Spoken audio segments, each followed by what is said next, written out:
Hello, everyone. Today is Monday, and I thought I would continue the lesson even though we're not having live class. So we're not going to do live school points just for the sake of not being in class, but we will go over our goals. Um, and we're going to do our read aloud for our story this week. And then if there's time, well, since we're not in class, we would normally do choice board. But if you still have time at the end, you are more than welcome to do that because I know some of you want to get those read theory knowledge points. So going over our goal for today, our goal is to listen to the read aloud of our weekly story. We'll be answering some questions as we go along, having some discussion. And this is showing that you can read and comprehend fourth grade literature, including stories, dramas, poetries. And how will you know if you have met your goal? Well, we're going to take a story quiz on quizzes at the end of the week. If you score 80% or higher, that's really going to show that mastery of comprehension. Now remember, you can still get a 70% and that's fine, but really to show that you understand it is you're going to want to get that 80% or higher. Okay, so before we start, we're going to talk a little bit about asking and answering questions. And we've done this a lot. So as we are starting to read a story, we're always asking ourselves, what could this story be about? Um, what is this picture of? Who is this character? And as we take that picture walk through the story, we ask ourselves these things. As we're reading, I've seen a lot of you ask questions in the chat like, well, what is that all about? Or what's going to happen next? You're making those predictions, and these help you become a better reader because you're focusing more on the text, right? You have that purpose for reading. So, some of the things you can do, like I said, make predictions. You can clarify things that seem unclear. So, something that just doesn't make sense to you, you can try to figure out what doesn't make sense by asking those questions, right? Like clearing the air, like, hey, I don't understand this. What's really happening? Why did she do this? And just thinking more deeply about the text, okay? So you can ask yourself, when is this happening? Who is this person? What will this be about? Why did the author write this? And then a big one that we've done a lot is where in the text can I find the answer to this question? And then that again is going to be that strategy that we've talked about where you are looking for those keywords in the question and then finding those keywords in the text to find your answer. So asking and answering questions is something that you should be accustomed to by now. And again, that's going to help you be that better reader. So we are going to read a story. It's very, very interesting. It's called Bug Bites, and it's an informational text. And we know informational text gives us facts, gives us examples about a topic. And in this case, we can see it's probably going to be something about bugs, right? And so we're going to get lots of information about bugs. A lot of the time, the authors, they'll organize their ideas in those text features that we know, headings. So you got your title of your paragraph, and whatever that title is, that's what that paragraph's going to be about. Also, they will compare and contrast some things, showing things that are the same and showing things that are different. You'll also see captions, right? So we see a lot of captions in text features. You have your picture, you have your caption, what's happening in that picture. Also see bold print. We know bold print is important words. So you'll see a lot of text features, and I'll point some of those out as we are reading. So again, before we start reading, we always want to set that purpose. If you want to get a piece of paper out right now, and you can make your KWL chart, I want you to think about the title and the genre of this text. So we know the title is Bug Bites, right? So I'm going to type that here. Our title is Bug Bites, and it is an informational text, okay? Whoops, if I can spell. All right, so it's Bug Bites and informational text. That is the name of our story and the genre. So think about that.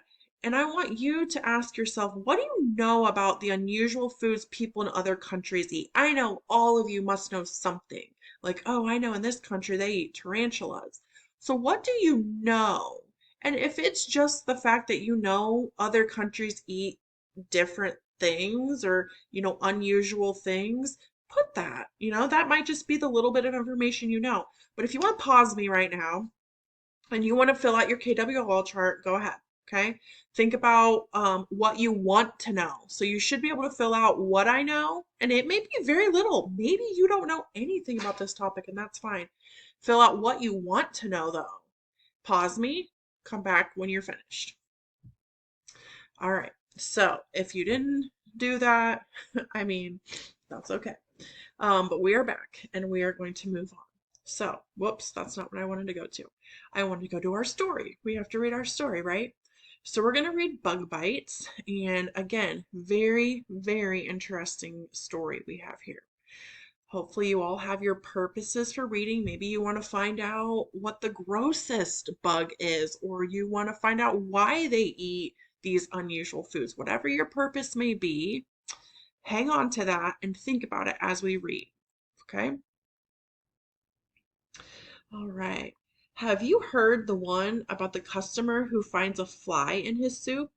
Outraged, he points it out to the waiter, who says, "Keep your voice down or everybody will want one."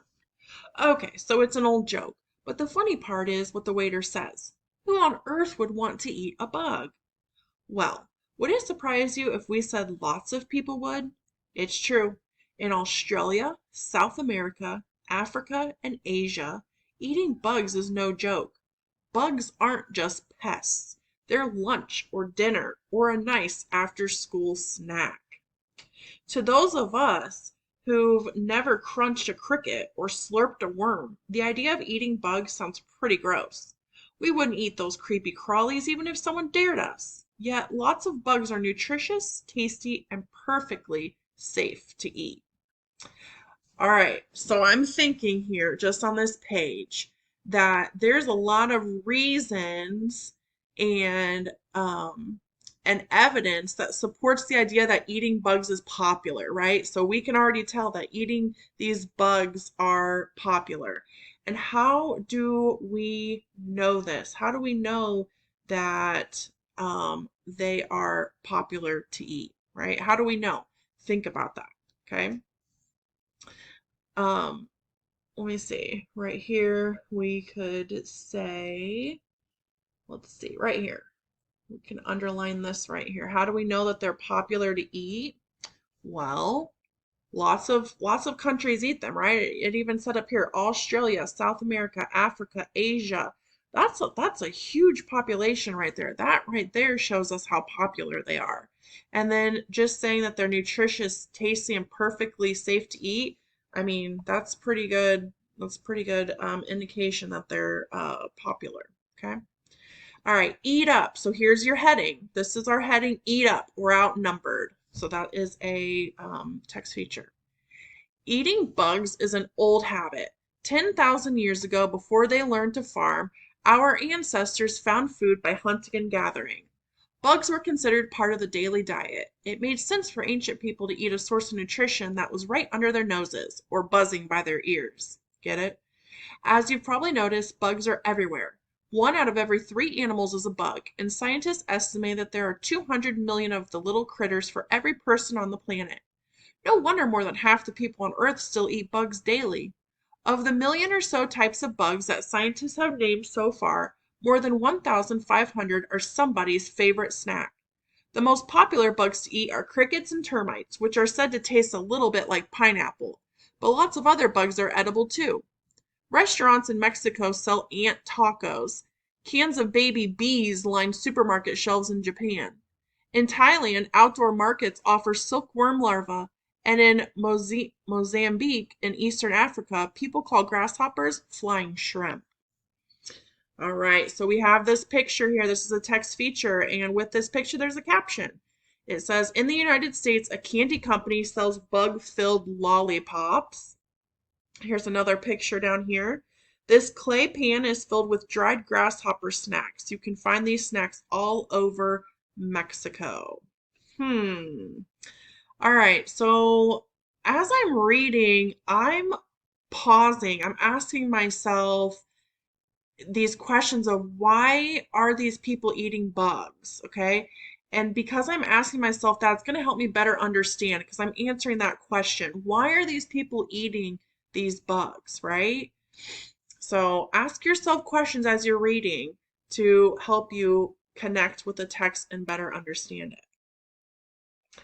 Bugs do a body good. Dinner is served on one plate, a big juicy hamburger, and on the other a heaping pile of cooked grasshoppers. Ground beef or bugs? Which do you think is better for your body? Both have lots of protein, which is what your body uses to build muscle. But in other ways, grasshoppers clearly come out ahead. A pound of grasshoppers has less fat than a pound of beef, and the insects are higher in calcium and iron. Other bugs are good for you too, says biologist David George Gordon, author of the Eat a Bug book cookbook. I tell kids if your bones are still growing, eat more crickets and termites. Still wouldn't pick the grasshoppers? Gordon says they also taste delicious, a lot like green peppers. Oh my goodness. I don't know if I could ever eat a grasshopper, but a matter of taste. In North America and Europe, the idea of eating bugs is downright disgusting to most people. But even though we don't think of crickets and termites as food, lots of things we do eat are bug related. Honey is made by bees, shrimp, crayfish, crabs, and lobsters are all arthropods, which is what scientists call the bug group of animals. In fact, lobsters have only recently made the transition from bug to edible treat. The first American colonists ate lobsters only when they didn't have anything else.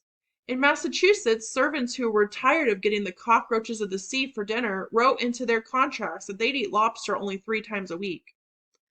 Other parts of the world also have forbidden foods.